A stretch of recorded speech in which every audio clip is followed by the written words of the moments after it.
بیماری متعدی نہیں ہوتی، ایک سے دوسرے کو نہیں لگتی جب تک کہ اللہ نہ چاہے۔ عرض کیا یا رسول اللہ صلی اللہ تعالی علیہ وسلم، میرے اونٹ کو اس اونٹ سے خارش پڑ گئی، تو حضور نے فرمایا اس کو کہاں سے پڑی تھی؟ آپ سمجھیے گا میری بات کو، سرکار کا سوال دیکھیے، یا رسول اللہ میرے اونٹ کو اس اونٹ سے خارش پڑی، تو فرمایا اس کو کہاں سے پڑی تھی؟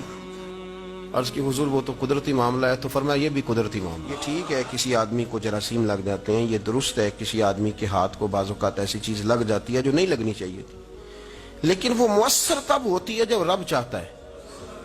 جب تک اللہ نہیں چاہتا کوئی چیز بھی مؤثر نہیں ہوتی، اثر تب ہوتا ہے جب اللہ کی حکمت ہوتی۔ اس بات کو اچھی طرح سمجھ لیں۔ آفات بلیات آ جاتی ہیں، آتی رہی ہیں، اللہ ہمیں محفوظ فرمائے اور اللہ ہمارے حال پہ رحم فرمائے۔ یہ پہلے بھی کئی امراض آئے، طاعون کا مرض پھیل جایا کرتا تھا، نبی کریم صلی اللہ علیہ وسلم نے اس کے بارے میں کئی چیزیں بڑی وضاحت کے ساتھ بیان فرمائیں۔ تو آفات آ جایا کرتی ہیں۔ ہمارا ماحول یہ بن گیا کہ افراط و تفریط بہت زیادہ ہے۔ کچھ لوگ ہیں جو کہتے ہیں کہ احتیاط کا معنی یہ ہے کہ بس احتیاط ہی سے سارا کچھ بنے گا۔ کچھ لوگ ایسے ہیں وہ کہتے ہیں احتیاط کیا ہوتی ہے، چھوڑیں اللہ نے کرنا جو کرنا ہے۔ یہ دونوں باتیں افراط و تفریط ہیں۔ اچھی طرح سمجھ لیں، نبی پاک صلی اللہ علیہ وسلم نے اسباب اختیار کرنے کا حکم دیا ہے، پر اسباب پر بھروسہ کرنے سے منع فرمایا۔ آپ بیمار ہیں تو دعا کھائیں، یہ حکم ہے، لیکن یہ نہ کہیں کہ مجھے دعا نے شفا دی ہے، یہ کہیں شفا اللہ نے عطا فرمائی ہے۔ اسباب کو اختیار کریں گے آپ، احتیاطی تدابیر پر آپ عمل کریں گے، لیکن آپ کو احتیاطی تدابیر نہیں بچائیں گی، بچائے گا اللہ، اللہ کی رحمت بچائے گی، بچانے والا اللہ ہے۔ یہ عقیدہ راسخ کریں، راسخ، خوف سے نکلیں۔ میں محسوس کر رہا ہوں کہ خوف ایک چھا گیا ہے۔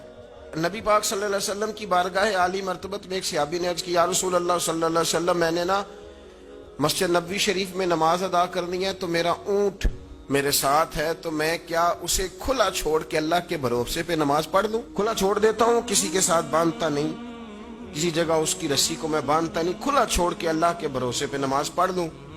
تو نبی پاک صلی اللہ علیہ وسلم نے جو بات ارشاد فرمائی وہ بس سمجھ لیں آپ، تو بہت ساری باتیں ویسے ہی واضح ہو جائیں گی۔ حضور نے فرمایا اونٹ کو باندھو، پہلے اونٹ کو باندھو، کسی میخ کے ساتھ، کسی قلعے کے ساتھ، کسی جگہ اسے باندھو۔ فرمایا جب باندھ لو نا، اب بھروسہ اللہ پہ کرو۔ بھروسہ اس قلعے پر، اس میخ پر، اس درخت کے ساتھ نہیں جس پر تم نے باندھا ہے، باندھا اس کے ساتھ اور بھروسہ اللہ۔ اس کو سمجھ لیں۔ آپ ہاتھ بھی دھوئیں، ہاتھ تو ویسے ہی دھونے چاہیے۔ حضور صلی اللہ علیہ وسلم نے فرمایا جو چاہتا ہے کہ میری فقیری ختم ہو جائے، میں امیر ہو جاؤں، وہ روٹی کھانے سے پہلے ہاتھ دھو لیا کرے۔ تو آپ ویسے ہی آپ کو ہاتھ دھونے چاہیے۔ حضرت مولا علی شیر خدا رضی اللہ تعالیٰ عنہ فرماتے تھے صبح جب تم اٹھتے ہو تو سب سے پہلے ہاتھ دھویا کرو۔ حضور کیوں؟ فرمایا تمہیں کیا پتا تمہارے ہاتھ نے رات کہاں گزاری ہے، ہاتھ دھو لو۔ تو ہاتھ آپ بار بار دھوئیں، کون منع کر رہا ہے؟ احتیاطی تدابیر۔ لیکن میں تھوڑی سی میں اصل میں کسی بات کو الجھانا نہیں چاہتا۔ میں کچھ دنوں سے یہ محسوس کر رہا ہوں کہ میری قوم بیچاری کو یہ سمجھ ہی نہیں آتی کہ ویسے صحیح کون کہہ رہا ہے۔ آپ یقین کریں، جیسے میلہ نہیں لگ جاتا اور سارے اپنا اپنا سیرپ بیچنا شروع کر دیتے ہیں۔ کوئی کہتا ہے شربت میرے والا اچھا ہے، تو کوئی کہتا ہے میں نے تخم لنگا زیادہ ڈالی ہے تو میرا زیادہ ٹھنڈا ہے۔ آپ یقین کریں ایسی ایسی باتیں سننے کو ملتی، وہ جی نہیں یہ کچھ بھی نہیں ہے، یہ تو ہماری حکومت امریکہ سے پیسہ لینا چاہتی ہے تو اس لیے ڈھونگ رچایا، کوئی شے نہیں۔ آپ کیسی بات کر رہے ہیں؟ یہ کوئی 250 کے قریب ملکوں میں چلا گیا ہے، اور آپ کیوں اس طرح کے الزام تراشیاں کر رہے ہیں جس کا وجود نہیں ہے؟ کیوں آپ ایسی باتیں کرتے ہیں؟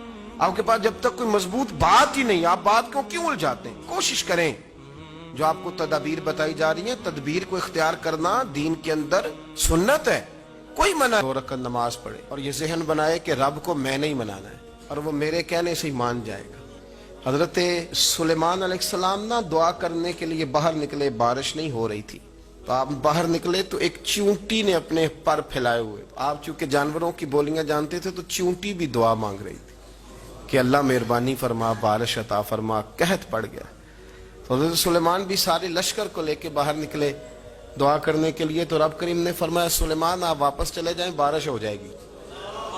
اور دعا نہ مانگیں آپ جائیں. تو سلیمان نے عرض کی مالک دعا تو مانگ لینے دے, بارش کا تو نے فیصلہ کر لیا تو دعا تو عبادت ہے. تو رب کریم نے فرمایا نہیں آپ جائیں, اللہ دعا تو مطلق ہر وقت تو حکم دیتا ہے, پر آج کیا حکمت ہے؟ فرمایا وہ چونٹی کے پھیلے ہوئے بازو دیکھے ہیں نا, تو اگر آپ نے بھی دعا مانگ لی تو چونٹی کے دل میں خیال آئے گا یہ میری دعا سے نہیں برسی, یہ تو سلیمان علیہ السلام پیغمبر کی دعا سے برسی ہے. تو آج میرا ارادہ ہے, قدرت ہے کہ بارش ملے گی پر چونٹی کے کہنے کی برکت سے ملے گی. تو ہم بھی تو مالک کے عاجز بندے ہیں نا, ہم بھی تو عاجز بندے. تو جو سمجھتا ہے نا کہ شاید میں سب سے کمزور ہوں, اور جو میری طرح سمجھتا ہے میں سب سے چھوٹا ہوں, سب سے گناہگار, وہ بھی کہے کہ نہیں رب تو میرا بھی ہے نا, رب تو میرا بھی ہے نا, تو وہ ایک کونے میں لگے اور وہ کہے کہ نہیں اللہ کو میں نہیں منانا ہے, اور وہ میری مانے گا, اللہ کو منائیں اور اس کی بارگاہ میں عرض کریں کہ اللہ تو رحم فرما, اللہ تو رحمت فرما, اللہ آسانی فرما, اللہ اپنے حبیب کے صدقے رحم فرما, بیمار کربلا کے صدقے رحم فرما, فضل والا معاملہ فرما. سارے احباب جہاں جہاں سمجھ لیں میں نے منانا, خوب اللہ کی بارگاہ میں آوازاری کریں, مسجد میں علاوہ اس کے بھی پہنچیں, جمعے کے علاوہ بھی پہنچیں, اپنے گھروں میں اپنے بچوں کو. اور میری اپیل ہے مسافروں سے دعا کرائیں, میری اپیل ہے بزرگوں سے دعا کرائیں, میری اپیل ہے دعاؤں کا دروازہ ہے. کیوں کہہ رہا ہوں؟ اس لیے کہ نبی پاک علیہ السلام نے فرمایا الدعاء صلاح المومن, فرمایا دعا مومن کا ہتھیار ہے. آپ کو پتہ ہے بدر میں جو طاقت لڑی تھی وہ دعا کی طاقت. ساری رات حضور نے دعا مانگی تو صبح اللہ نے کامیابیاں عطا کر. دعا ایک بڑی قوت ہے.